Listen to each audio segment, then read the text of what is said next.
నేను చేసిన గొప్పతనం ఏం లేదు. 4 సీరియళ్లు సాయంత్రం కూర్చొని చూసేది. నా ఆఫీస్ టైం అంతా అయిపోయిన తర్వాత ఖాళీగా ఉన్న సమయాన్ని, వేస్ట్ గా పడి ఉన్న సమయాన్ని, 4 సీరియళ్లు చూసే సమయాన్ని తీసి పక్కింటి వాళ్ళతో మాట్లాడుతూ ఇక్కడ ఇన్వెస్ట్ చేశాను.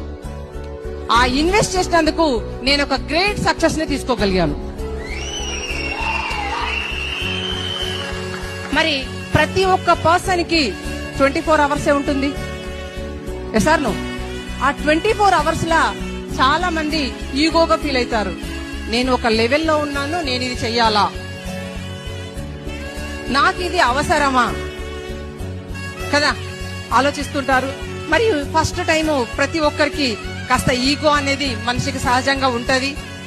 ఫస్ట్ నేను కూడా అనుకున్నాను, మరి నేను government employee, husband government employee, ఎంతో కొంత అమ్మ వాళ్ళు ఆస్తులు పాస్తులు ఇచ్చి పంపించారు. మరి ఇల్లులు ఉన్నాయి, రెంట్లు వస్తాయి, ల్యాండ్లు పొలాలు ఉన్నాయి, ఇంకా ఏమన్నా చెయ్యాలా?